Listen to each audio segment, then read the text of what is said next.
Hello and welcome to another edition of the Global Gaming Business Podcast, the industry's first and longest running podcast, now in our 20th year. I'm your host, Jess Marquez, and our guest today is Daron Dorsey, President and CEO of the Association of Gaming Equipment Manufacturers, or AGEM, to talk about the impacts of rising tariffs, the potential tax breaks under the One Big Beautiful Bill, and AGEM's annual golf charity event. Earlier in his career, Daron Dorsey was an attorney representing individual suppliers, but he has since taken on a much broader role in the sector by becoming executive director and subsequently president and CEO of AGEM in recent years. In 2025, suppliers have navigated an increasingly tricky business environment due to rising tariffs and other macroeconomic headwinds, though the AGEM Index stock tracker has been trending steadily upward since 2020. Dorsey and I spoke in Las Vegas at October's G2E conference. We thank you for joining us on this episode of the Global Gaming Business Podcast. To learn more about Daron, AGEM, and all things gaming, head to ggbmagazine.com. Don't miss an episode of the GGB Pod by subscribing on Spotify, Apple Podcasts, or wherever you get your podcasts. Thanks, and we'll see you next time. Daron, thank you so much for joining me. I know it's we're at the tail end. You know, we're at the finish line. You know, we're kind of still standing. But how are you doing today? I'm good. Thanks, Jess. Good to be here. And it's day 3, getting towards the end of day 3. Yeah. So everybody's maybe looking forward to it being over, but there's still, obviously, if you go and walk, still a lot of energy out there, a lot of customers, a lot of engagement from folks. So that's always nice to see. What's been your impression of the show so far this year? It's good. Everybody's excited to get together. Always is a successful G2E. This one looks like another one. I know something interesting where we're sitting here now, that you're at the dealer championship area. There's a lot of energy and on a quiet area. I was about to say, knock on wood. Hopefully that doesn't impede us. But yes. Yeah.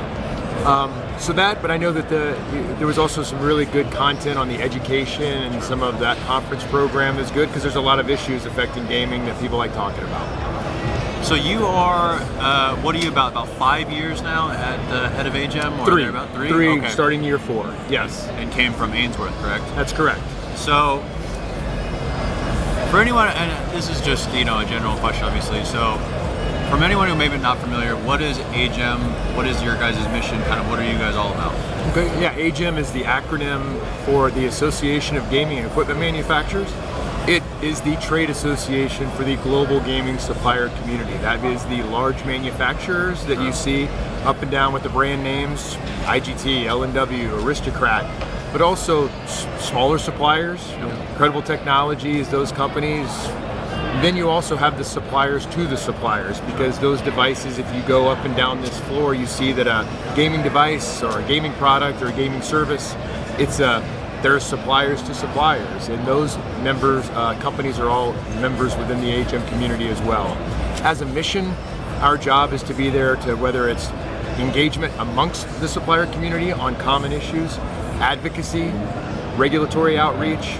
We do charitable, philanthropic, and education initiatives on behalf of the industry as a whole, but also it's there to just be a voice on supplier-specific issues, because so many other gaming associations maybe have both operators and suppliers. Sure.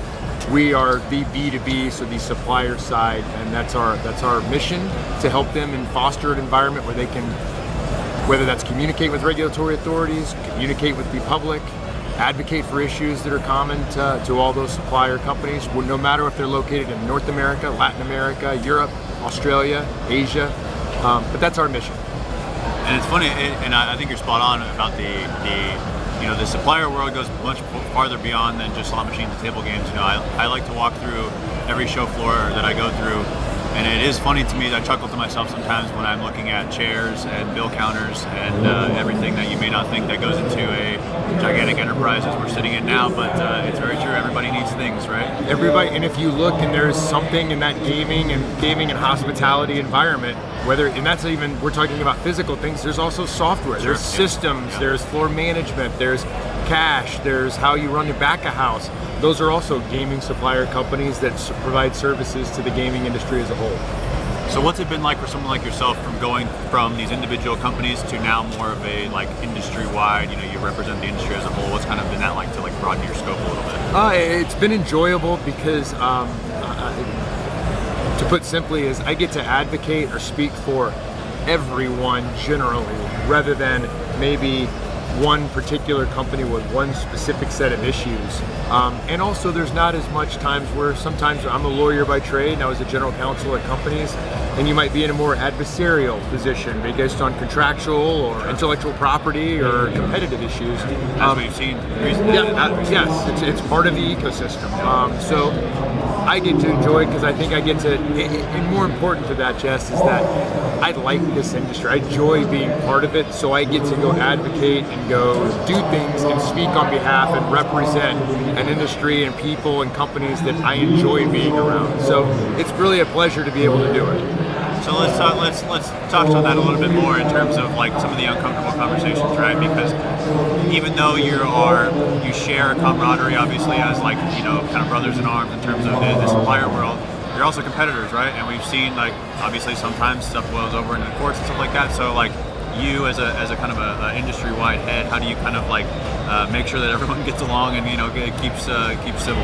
Yeah, I'd say we have a really good board of directors. It's 8 members from companies large and small, and we try to do things on a consensus-driven environment. And what I mean by that is we find issues that are consensus issues, but if we do come in from time to time where there is something that is a commercial or competitive difference within the marketplace, as AGEM, we step back from that and we just kind of step back and go, hey, there's not consensus, there's not a common thought about this. This is just not something that our association can take on.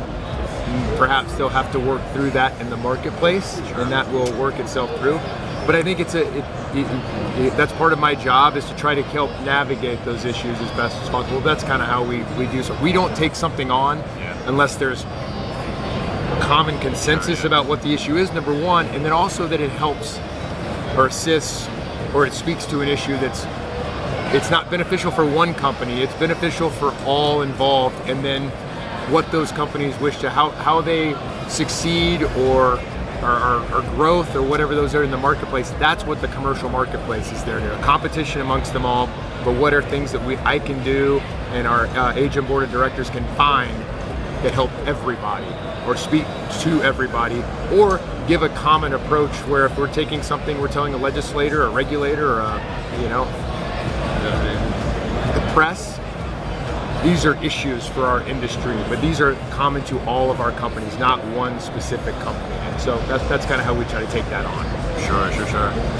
So I want to talk about the index a little bit, and it's funny.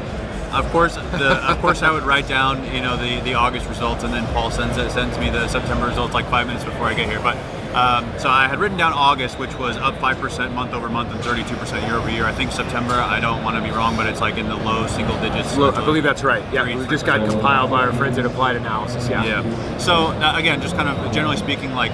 The index obviously is a big part of what you guys do. It's published and refreshed on a monthly basis. So, is every member included? Every AGEM member included in the index, or only specific ones? No, just specific. Just a handful of them that try to give a different perspective on size, domicile, trading, listing.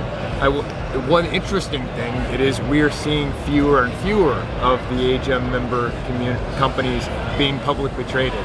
Okay. If you see with some of there's a move with private equity and taking some of those companies private, so our potential companies that would list up the index is getting smaller by the year, and that's just a trend in corporate finance right now, and we try to find maybe another publicly traded company that would take one of those spots up when we work with Applied Analysis, but they try to get a blend so that it's maybe not one area or listing specific, and even one or product specific. It's sort of a little bit of everything.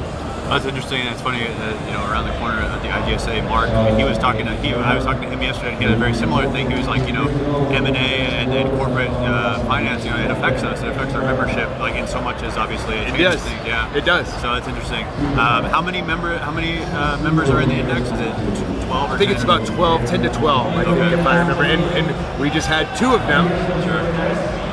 Come off the index with the merger with the IGT, every merger, and so that's something that we just had to kind of have to navigate from time to time in compiling it. Is it something like S&P where you're going back, like one company might be removed and another one might be added, or like? Yes. Okay. Yeah, and Applied Analysis kind of helps us work through that and find those data and then be able to track that data and plug it into the index. Sure. And it's funny, like obviously a business is cyclical, things go up and down, but it's funny when you look at the age of the historical index curve, it's up. I don't know, I'm not an economist, but it's a very, very big growth for the industry. Well, when we look at commercial gaming, tribal gaming, whatever we want to call that bucket, look over the last 25 years, there have been more and more places that have thought, hey, having legal and authorized gaming and gambling in our jurisdiction is an opportunity for both, provides tax revenue, jobs, workforce development for those public policy initiatives. So it's more and more places, and as suppliers, our suppliers tend to supply all of those regulated environments. So when there's a new operation, there's a new jurisdiction, there's a new opportunity, it's AGM members that are already in the marketplace that are going to fill those. So I think that might kind of track how that growth curve over time, over a couple of decades, you can see that. Sure. So let's get into another kind of tough topic, the big T word, tariffs. Yeah. Right? This is, I would have to imagine, this has been a big part of your time over the last X many months. But it's impossible right now in the country from a manufacturing standpoint to not be affected by it, or at least be considering it. So how are you guys monitoring the situation, and what has been kind of your interaction with members?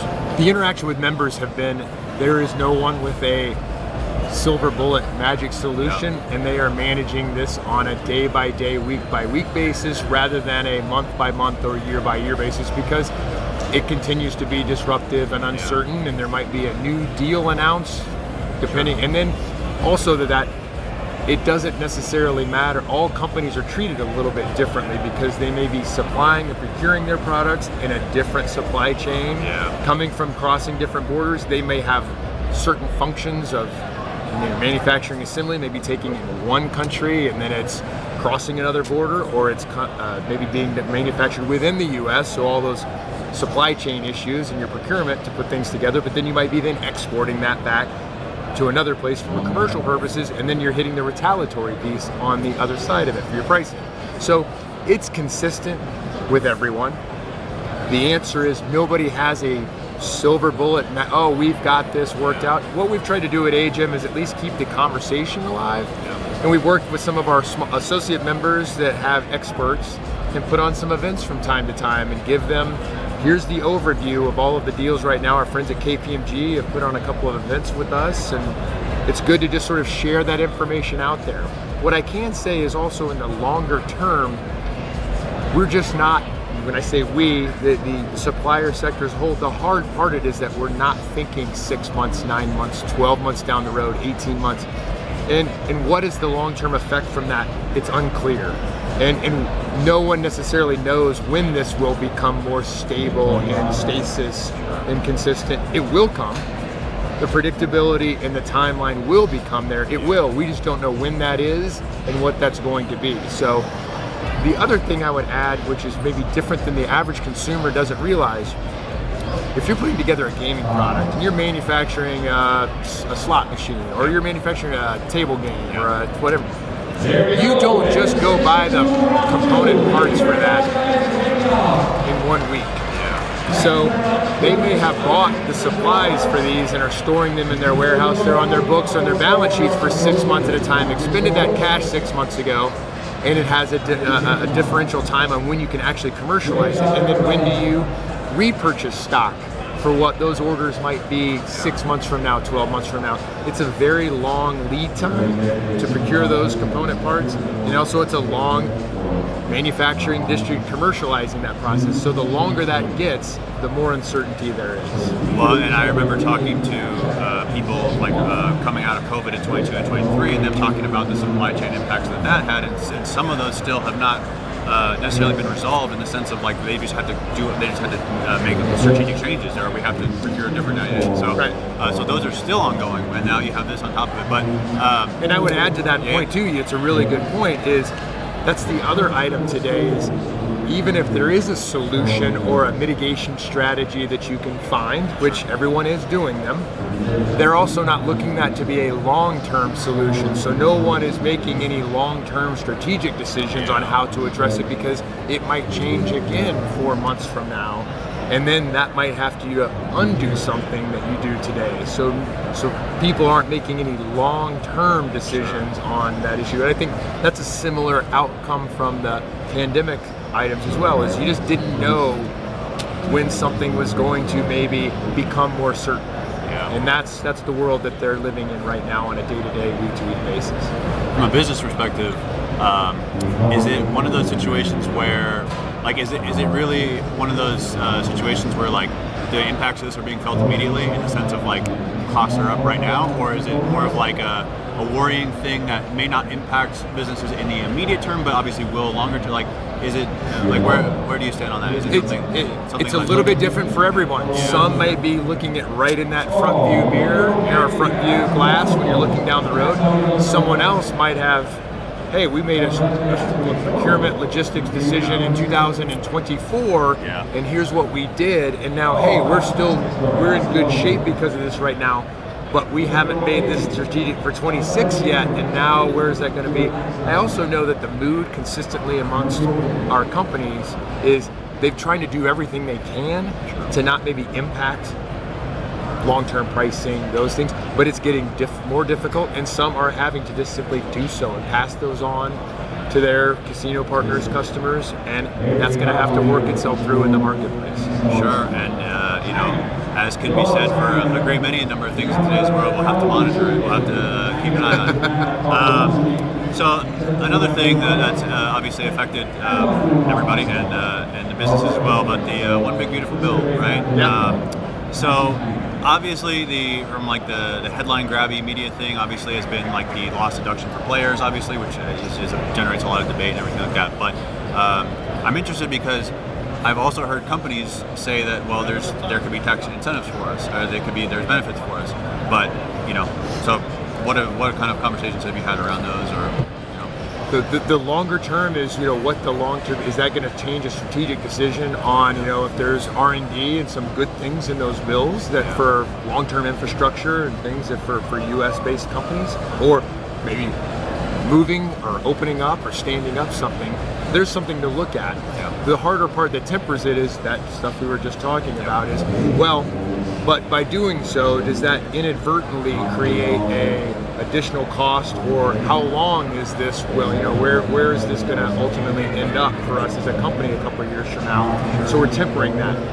The more effective issue, I would say, is these are things that, again, if they're good for our operator partners, if there's some good things that they want to capital reinvest in their properties and their floors and their products, we're going to be there to that's great. That's consumer sentiment.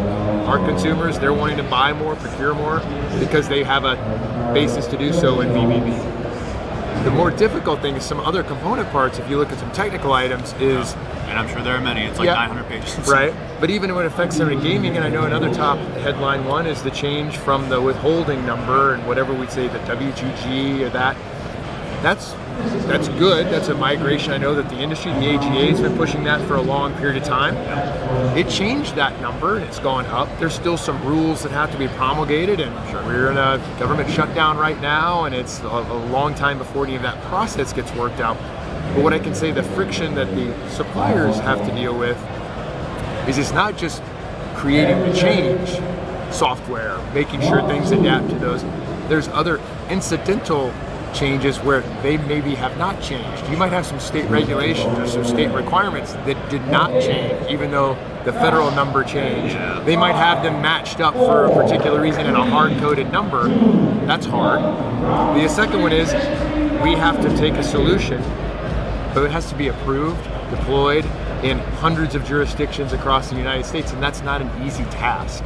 And so having to work with those operator partners and message that out is something AGM's trying to do. Is this is going to be a little bit, it will pass, it will work itself through, but what are some of the long-term friction that's there about having to work with our operator partners and how to implement these changes? It's not something that a gaming company can just show up at a casino tomorrow and deploy. It's still a very physical, manual process, and you have different companies with different products that are all interconnected on a casino floor, and we don't want to interrupt the day. You don't want to take your floor down for a day to go do this. So it's just sort of process and implementation issues that will be there in the months to come once the solutions have been developed, been approved, and can be deployed. Sure. And to be sure, You know, if you're a supplier, maybe there's some concerns. If you're an operator, there are concerns. If you're a lawyer or a consultant, there's plenty of work for you. There's plenty of work. That's true. There's work for you. That's true. This has been great. Let's get out of here on something fun, something lighter hearted. Okay. You're a big golf guy. I am. Talk to me about the AGM Golf Classic and what you guys do there. Yeah, it's great. It's a great thing. Our friends at JCM, it's a member of AGM. The AGM and the AGA put on a golf classic each year, Yep. and JCM's team puts it together. But the beneficiary of that is the International Center for Responsible Gaming, which funds research onto gaming and gaming policy issues. It's really important. I mean, we try to raise a couple $100,000 a year, where they've been very successful to do so. And I believe this past year, another big success, and I believe it's gone over $3 million. It's been raised toward ICRG and those efforts. And it's a good time. Not only is it a good cause, but I think it's always something people look forward to on the calendar each year, like in late spring. It's just a chance for everybody to, again, spend a day together and put down their swords from a competition standpoint.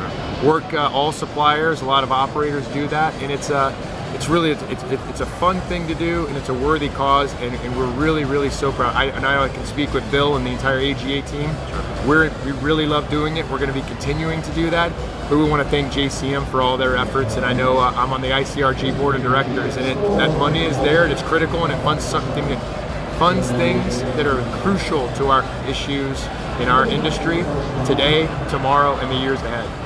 And the ICRG is, they just went a leadership change. Michael Sola is now in charge, and they're going full speed ahead. Going full speed ahead. Where is that? What are the details for that? Where is it you guys usually host it, and what time of the year? It's usually in May, the golf tournament, and it rotates around in the Las Vegas Valley. Okay. This past year was at Rio Seco. Cincevia's up here, and then the year before that was the 25th, and so that was at Shadow Creek. Okay. So it rotates on an area, and I believe it's at South Shore next year. But it's a local Las Vegas area golf course, either a private club or a resort. And usually, early May is usually when we try to target the date for hosting it each year. Who's the best golfer in the industry besides yourself? Best golfer in the industry. My friend Dan Farnan from IGT is pretty good. Yeah. Tom Gingoli from Konami's pretty good. But there's some other guys out there that can get it around. I think people play a lot of golf from time to time, and especially people that live out west. Sure. Weather's great; you can play year round. You're not prevented from weather, things like that. But I would think Jingo and Farnan are pretty good sticks. And when it's for a great cause, why not, right? Absolutely. Darren, this has been great. Thank you so much. Thanks, Jess. Appreciate it. Awesome. Thank you. Yeah. That was great. It's great.